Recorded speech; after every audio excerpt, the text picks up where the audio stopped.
What's up, ballers? And let me hear you holler in the comments. Welcome back to Variety Speak. Today, Cole and I are going to be talking about a very special announcement that the NBA has just made regarding their current playoff procedures. Very, very, very exciting. This is the first real official confirmation we've got that the season will be returning. And it sounds like, first and foremost, because there's a lot to go through, so we're just going to jump right into it. It seems like any positive test for the virus will not end the season, right? If that happens, it's going to be treated like an injury. And the players are going to have a mandate where they need to quarantine for 2 weeks before they can return to play. And that, to me, indicates that the league just has an abundance of testing, right? Because they've mentioned in the articles that each team is going to have to be tested pretty much every single day. Yeah. I don't know if that extends to the training staff and all them. I assume it does. So Oh, definitely. that means they have They're thousands going to have of. to be testing everyone to be very cautious on, who can play, who's eligible, and things like that. So it sounds like they really just have thousands of tests, which is, I'm sure more details will come out about it. That's what they're going to have to do to continue with this. Anyways, would you like to get into the playoff procedures? Sure. So it sounds like the NBA, they're going to have to propose this on Thursday to the board members, but the current plan right now is to have a play-in.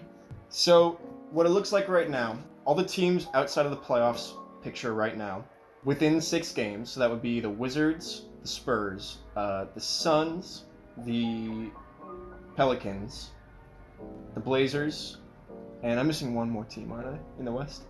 Sacramento?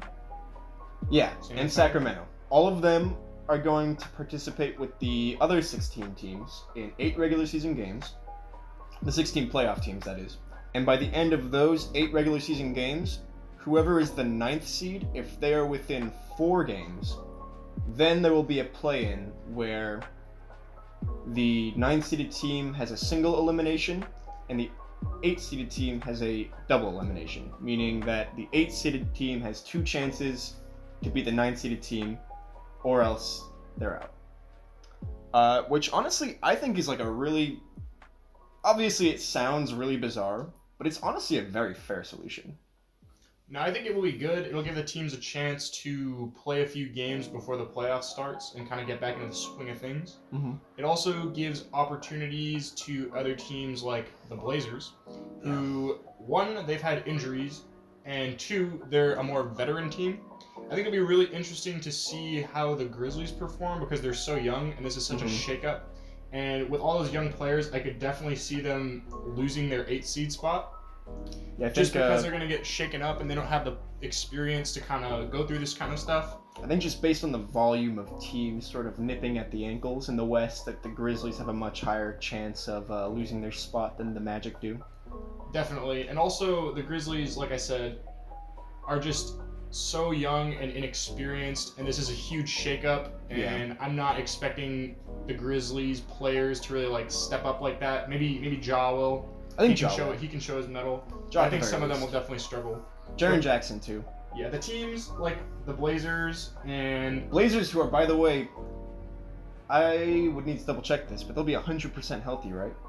I believe so. It seemed that Nurkic was just getting back off his injury when the season postponed, so I'm sure that he'll be getting some minutes. Of course, yeah, we don't expect Nurkic to be at full strength. Definitely not. But do you think he's going to start, though? Because we put not on the channel, but we definitely put a bet down on this. I do not think Nurkic will be starting. It'll definitely be Hassan. I think it's going to be Nurkic. I don't know why they would start Nurkic. Because Hassan sucks. Hassan's really not that bad. Nurkic is also still coming off the injury. I don't think he'll be 100%. I think he'll be game ready to be able to put some minutes up, but they're going to give the bulk of the minutes to Hassan at the beginning, maybe segue into giving Nurkic more minutes towards the end of the playoffs. But in the first series or 2, I definitely think Hassan gets the start. And, I think especially Grizzlies fans are going to be like, well, this is unfair because we were ahead and, all that stuff. No one's going to be totally happy with this solution.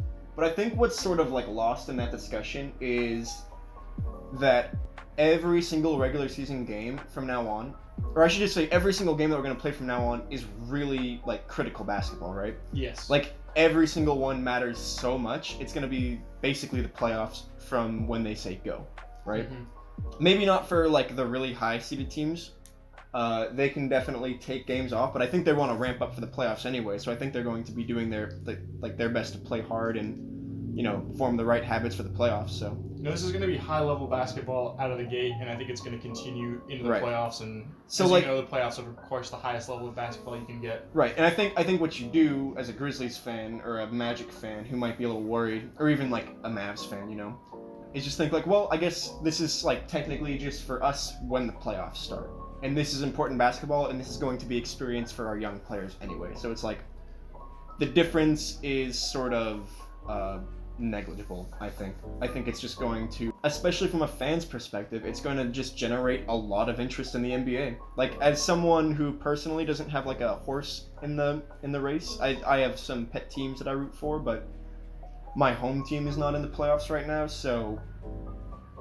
I just, as an NBA fan, I'm, like, more than excited to see, like, you know, especially Sacramento, who have low-key had one of the more interesting seasons, starting out, like, 1-12 or something, and then, like, really clawing their way back up with some really interesting lineup shakeups, some drama, some players stepping up, some players stepping down. Rashawn Holmes is my boy. Man is the king of the putback dunk. No, definitely the Sacramento Kings are really interesting. And I think another team that's also going to be really interesting is the Pelicans. Oh, because clearly when Zion came back off of his injury, that team looked twice as good as they were beforehand. Yeah, and they... Ingram and Zion as their forwards are a force to be reckoned with on the offensive end. And the Pelicans are looking loaded. Pelicans another team that just got really unlucky in the beginning of the season, I think, because you saw the games they played, and they were another team that went down, like, hard early on, and they've been slowly clawing their way back. But if you watched all those games, it wasn't like the Pelicans were getting, you know, balled out of the building, right? Like, all the games were really close. I remember there was a national broadcast game where they played against the Lakers, and honestly, every game they played against the Lakers before Zion, they just, like, every single time it really looked like they had a chance to win, or they had, like, their chance to go on their run, and the Lakers just eke them out because they're just the Lakers. Yeah. But yeah, as soon as, like you said, as soon as the Pelicans got Zion back, that was a different team. He was really that, like, the one push they needed. You can really tell now that the team was sort of built around him from the start. Exactly. He was a serious factor that was just not there, and all of those close games...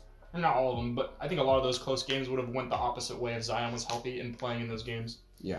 Another team that I think will be really interesting to watch in this play-in is the Spurs, who, like I mentioned earlier, have that veteran presence. Not only that, they have the best coach in the NBA right now, in Pop, who has been for a while. But that's just a huge factor going into this kind of very mentally stressing play-in series where you're really just fighting for one spot with 6 other teams. And it's really going to just come down to who has that mental toughness to, you know, get wins when it comes down to it. Before we move on to the actual playoffs and some fun things that we were seeing were being proposed, do you want to talk about maybe the Wizards? Do you think they have a chance to make it in the play-in? No. No? No. What if John Wall comes back? If John Wall comes back, still no. I don't think the Wizards quite have enough, and I don't think they have enough chemistry to make it in the playoffs, to be honest. All right, and that's that. You heard it here first. Yeah, so I saw an article this morning that I want to talk about, and in this article, they were discussing some potential advantages, because it seems that the higher seeds, like the Bucks and the Lakers, since they won't have home court advantage, are lobbying for some sort of advantage, because they've earned that higher seed. And it seems that a few things that are being discussed are, 1, the higher seeded team would be allowed to designate one player to be able to be whistled for 7 fouls instead of 6 before fouling out. Another suggestion is that the higher seeded team receives 1 extra coach's challenge. And the other, which I think this would be the funniest one possible if they did this, is that the highest seeded team would be able to transport their actual hardwood home court from their home arena to Orlando to try to preserve the feel of their home playing experience. That is the stupidest one. I think there's a real possibility that you get an extra foul on your star player, or you get the extra coaches challenge. Especially since I think the coaches challenge, it's really interesting that was just introduced this year, and now it's sort of this negotiating factor for this crazy, unprecedented playoff procedure. I think that would be that'd be a good solution, especially when the teams are playing what should be their home games. They receive that, and maybe even they give it to both teams, where like instead of just being the higher seeded team, it's whoever is at home in the games receives the extra coaching challenge. So one team would get it in the first game, and then the next team, and then in the game 7, that seems more fair. The higher seed would have the advantage. That seems pretty fair to me. Yeah, I think that's really cool. You know, at first I heard that and it sounded kind of silly to me, like, oh, that'll never happen. But the more I think about it, it's like, I just think this is the time to experiment with rules and stuff like that, because first of all, those are really subtle differences. But second of all, there's no reason not to hold back at this point, because it's like people are going to think a certain way about the season going forward. But definitely. Like I said before, I think it's just really cool as an NBA fan. First of all, that we're getting basketball. Definitely something that I really need at this point, honestly. With everything, not to get too much into world events, but with everything going on, I think the country just really wants something like this, where everyone can just be excited about it, and be happy that there is sports. Yeah, and take all this stuff with a grain of salt, because they still have to put it to a vote with the board. All these advantages that these teams might be getting or proposing, they'd have to be put to a vote that would require 2/3 of the owners to approve. So they would probably have to find some in the middle balance for that. And frankly, I just think this is a time to experiment and maybe even try that 1 through 16 seeded playoffs, because they can. This is kind of a weird situation where it almost seems like a wash for the playoffs, and like it doesn't mean as much, but I think it's gonna mean a lot to the players. Definitely to the players. I mean, we're gonna see the players. If they care, we're gonna care. I think that's the most important thing, and I think it's going to be impossible not to care. I think every single game is going to be so intense. Oh, definitely, especially for those teams fighting to get into the playoffs that honestly, maybe thought they were out. At the I'm end more of the season, excited for that than the playoffs. I mean, really.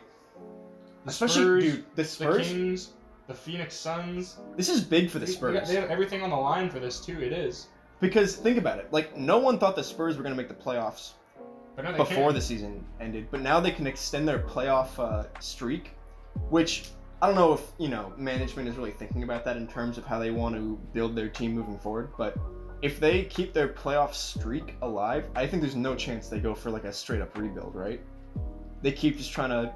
I think it depends on how they perform in the playoffs. If it gets swept by the Lakers, they probably want to rebuild. But if they get a couple games off of them and they snag that 8 seed, and you push it to a 7-game series, then definitely in the years coming they'll take that into consideration. Probably try to get another piece that might propel them forward as a championship contender. I could also see DeJounte Murray showing up real big in these playing games. Maybe Derek White will start balling out again. Yeah, because I mean I feel like that's something that kind of gets lost in the Spurs season, is that he's coming off that it was an ACL, right?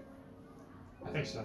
Yeah, so he people see the Spurs and they're like, well, they're not that good, but it's also like their third best player and potentially their future best player had to sort of build himself back up the whole season. And you saw him playing well, but just the more time that passes, I feel like the more we're going to see from him. So he could make a huge difference for them.